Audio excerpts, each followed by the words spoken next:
अपना परिचय कराएं। जी, मेरा नाम मोहम्मद सरफराज, एडवोकेट, सरपंच खोलीशाह चोखा। जी जनाब, 5 साल, लगभग 5 साल के विकास कार्यों की अगर हम बात करें तो क्या कुछ हो पाए हैं ग्राम पंचायत के अंदर?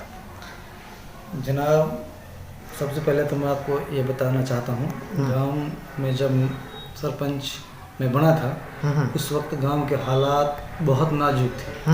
गांव की गलियां 90% टूटी हुई थी और उबड़ खुबड़ रास्ते थे।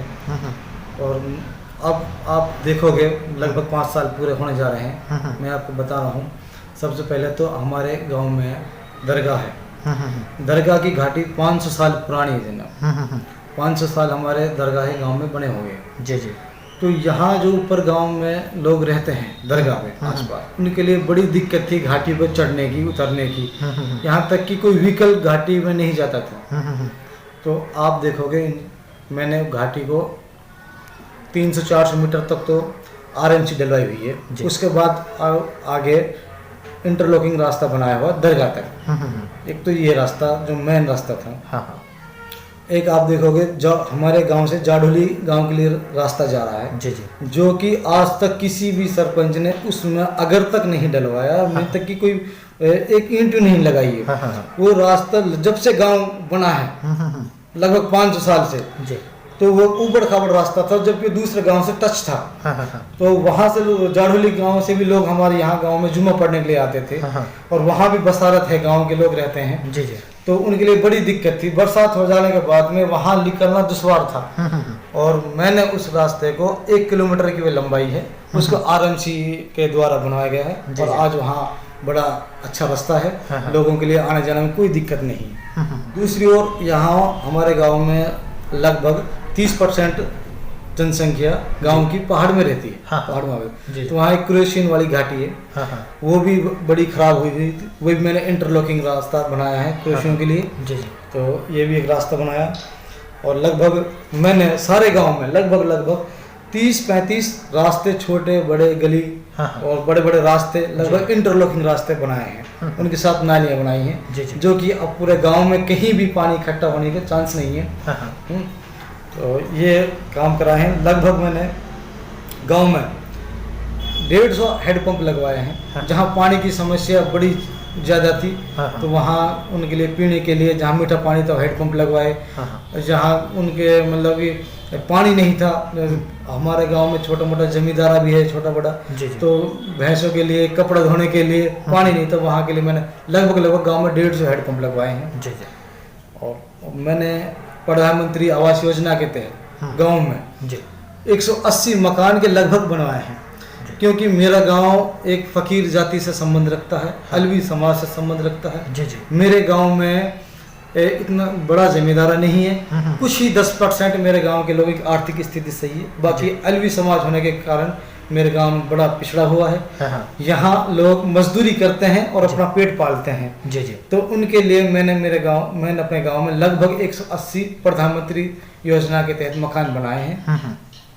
जो कि अब वे लोग, पहले उन लोगों के पास टीन में मकान थे, टीनों के मकान थे और छप्पर बने हुए थे जिनमें वो अपना गुजारा कर रहे थे। जो कि बरसात के कारण अगर बरसात आ जाए तो पानी टपकता था घरों में। आज अल्लाह का शुक्र है कि उनके लिए लगभग 180 को मकान बन गए हैं।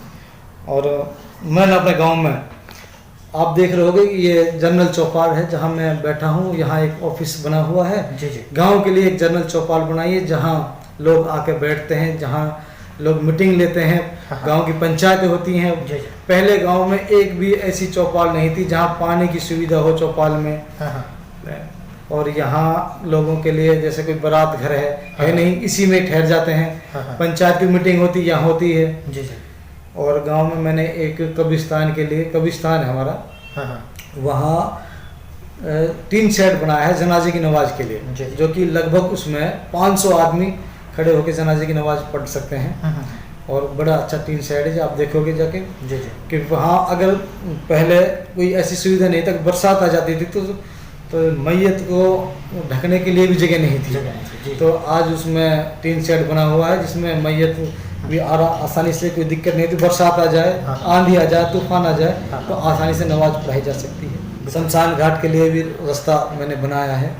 आज से लगभग 15 साल पहले बीपीएल प्लाट मंजूरी हुई थी। हाँ हाँ वो प्लाट उस सरपंच ने नहीं दी जो 15 साल पहले सरपंच था। हाँ हाँ उसके बाद जो सरपंच आया उस सरपंच ने बीपीएल प्लाटों को नहीं दिया। हाँ हाँ अब मैंने अपने कार्यकाल में लगभग 70 बीपीएल प्लाट थी वो उन लोगों तक पहुंचा दी हैं, जी उन लोगों के लिए दे दी है जिनमें उन लोगों ने अपने मकान बनाए हुए हैं और वे रह रहे हैं।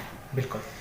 जनाब, मेरा अगला सवाल आपसे ये भी होगा कि जैसे आपने विकास स्तर की बात की ग्राम पंचायत में जो लगभग 5 सालों में हो पाए हैं, लेकिन अगर अब की बात जिस तरह से आपके यहाँ आपने बातचीत के दौरान कहा कि यहाँ पर हर बार अपने जिस तरह से बीसी सीट की चर्चाएं हैं, तो ऐसे में यहाँ ज़्यादातर एक ही जाति से बिलोंग करते हैं, तो ऐसे में सरपंच आपका क्या मन है अब की बार चुनाव लड़ने का, और मुद्दे जो बचे हुए हैं, जो समस्याएं हैं, किन को साथ लेके चल रहे हैं?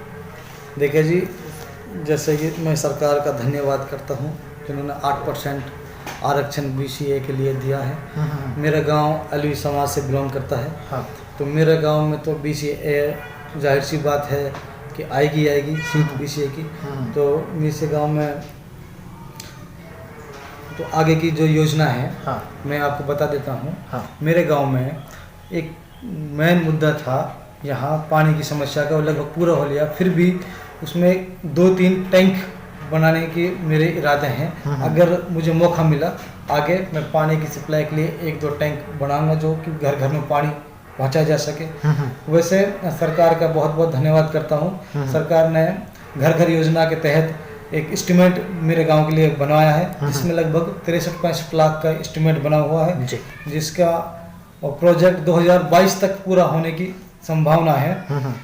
लेकिन उसका प्रोजेक्ट तो बन गया है, लेकिन उससे मैं कोशिश करूंगा कि अगली बार मैं अगर चुनाव में अल्लाह ने मुझे जिता दिया, गांव की मुझे अगर ये सरदारी मिली तो मैं उस योजना को पूरा घर घर तक पहुंचाऊंगा। और एक बात और बता दूंगा आपको, मैंने अपने कार्यकाल में अपने स्कूल को +2 तक करा दिया है। अच्छा, पहले कितने का था? पहले ये मैट्रिक, पहले तो ये मिडिल था, हाँ। फिर उस मैट्रिक था, अब ये +2 तक ये स्कूल हमारा हो गया है जी सरपंच कार्यकाल में। जी, मैं सरपंच साहब ये भी जानना चाहूँगा, जिस तरह से अब जो बचे हुए मुद्दे हैं, ऊपर वाले ने आपको इज्जत दी, तो क्या आगामी चुनाव जीत कर ये ग्राम पंचायत में ये मुद्दे हल करा पाएंगे? जी इंशाल्लाह ज़रूर। मैं इन मुद्दों को ज़रूर कोशिश करूँगा और इंशाल्लाह मैं कामयाब होऊंगा इन्हें पूरा कराने में।